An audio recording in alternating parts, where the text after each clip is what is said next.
welcome to a new episode of 10-Minute Tones, where we take 10 real-time minutes and try to take a preset from empty to usable. And that time starts now. So this week is actually a special one. We have our first viewer submission. Thank you. Shout out to Smelly Telly, who suggested, by the way, great name. Love that. Who suggested that I do one of these episodes on the two-stone Jet 35, which, to be perfectly honest, I had never used before. So I've spent a short amount of time just initially playing around with it, but hopefully I haven't done a deep dive, so I haven't biased myself or anything at all.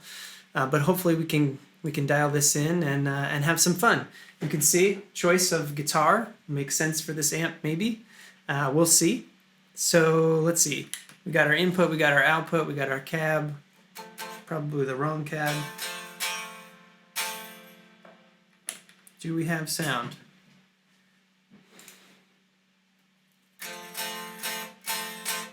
We should have sound.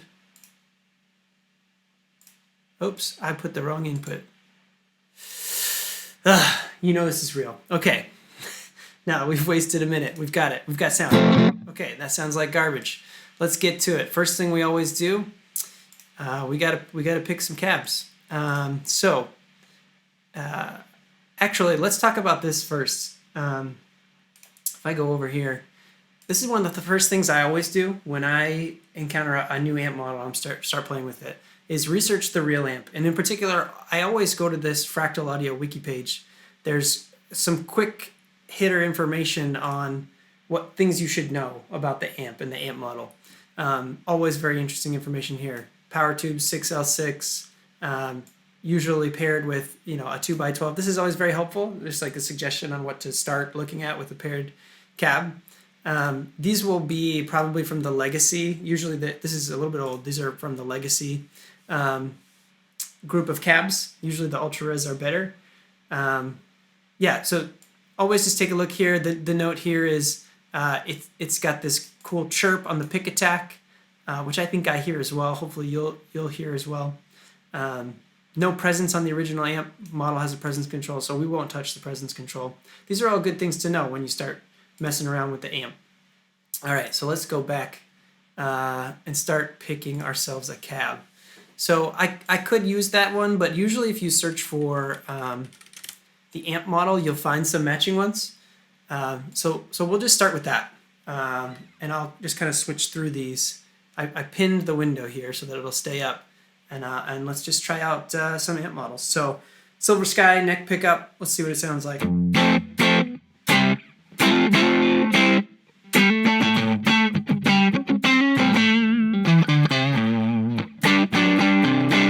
It's a little crunchy out of the box. Probably will back that off a little bit.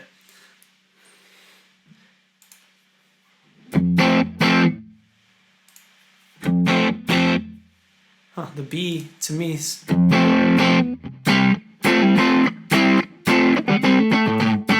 might use that as a second option, actually. The 57B sounds cool. Nope, I don't like that. Too bright.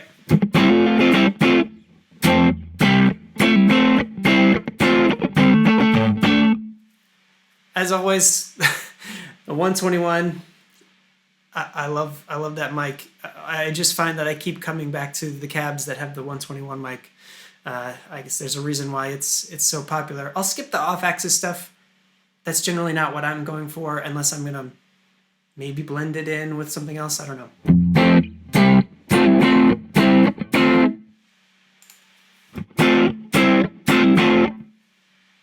I like that one. It sounds open, not too brittle.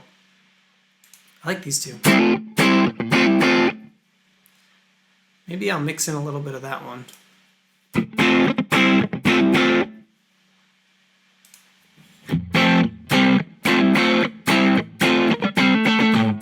421 sounds cool.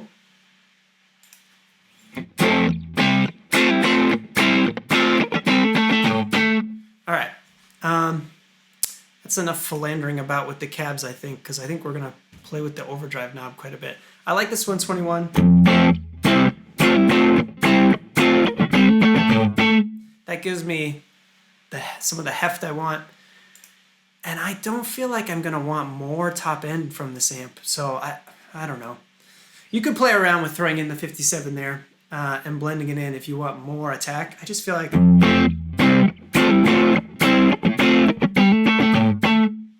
maybe I do. Let's try something. You know what? I think as we start to clean this amp a little bit up, we may come back and add another cab. First thing I want to talk about with this amp though is the boominess. So boomy, right? And I think it's just, it's that style of amp. It's got a round bottom on it, whatever you want to call that. So way too bassy and boomy for me. A few things that I generally do with that. I almost always flip on the bright switch immediately. If there is.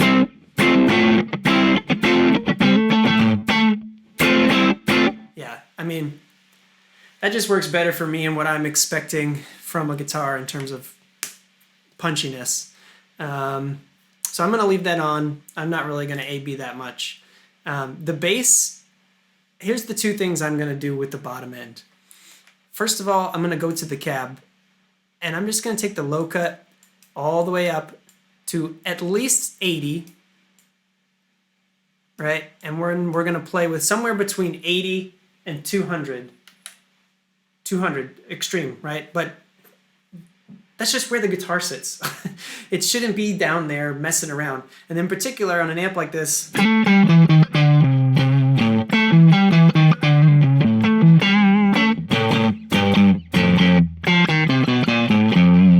if you can hear that in the direct sound. I can feel it in the room. When I hit that bottom string, when I get down here,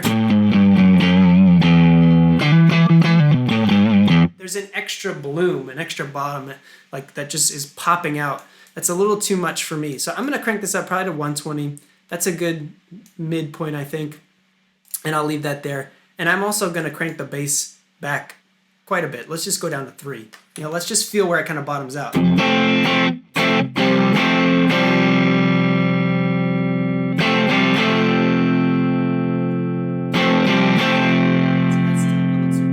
Still a little too woofy for me, for my taste. That is feeling a little too light, so somewhere in the middle. Usually try to go to where it's too woofy for me and then I back it off a little bit. That feels good.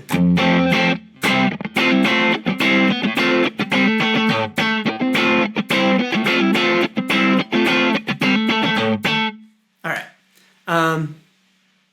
We've got 2 minutes left. Wow, I talked a lot about cabs and bass. It sounds amazing to me right out of the box. This is the thing I love about most of the amps in the Fractal is it's hard to make it sound terrible. Let's be quite honest. The two things I'll do real quick, I'll push the mids a little bit just to get it a little punchier.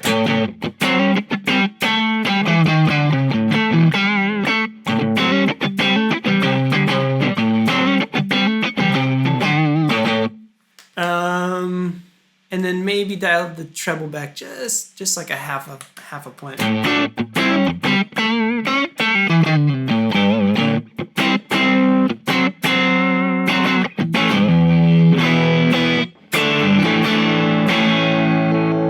Go to position 2.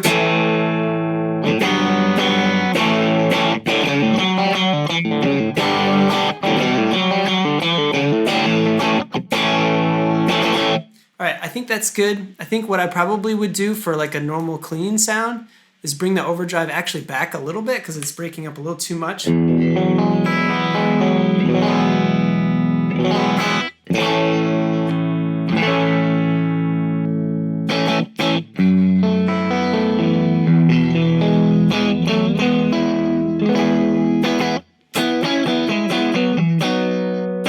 Let's see.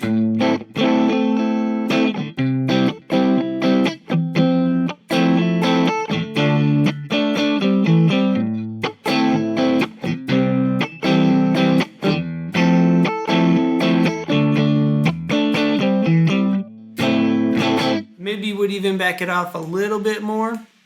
The other thing I'll do really quick, we got 10 seconds. Compressor, oh no. What do I want to do? Let's go tube compressor, and let's bring the attack way up. way, way, way up, and the threshold way, way up. Try to go for about 4 dB.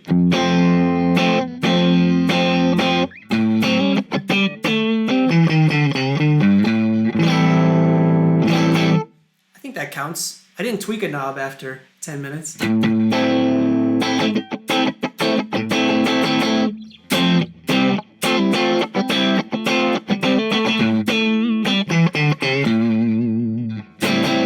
So anyways, yeah, that's the Two-Stone Jet 35. I think it sounds amazing. I'm definitely going to use this more.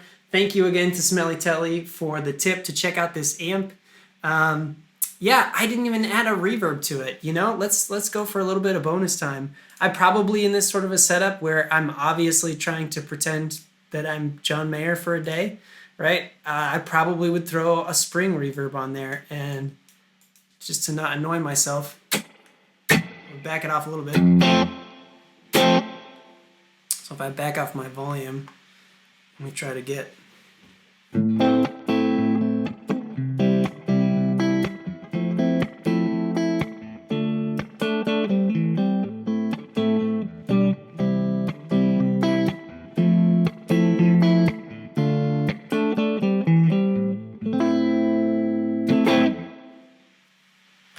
Having tons of fun, pretending I'm the man himself, which I am definitely not, as you could tell by my playing. But anyways, we're way over time now. Please, thank you for watching. If you made it this far, I really, really appreciate it. If you have any models you want me to do a 10-minute tones on, things I am not very familiar with are sort of all the Mesa amps. Maybe it would be cool to dive into those and explore them.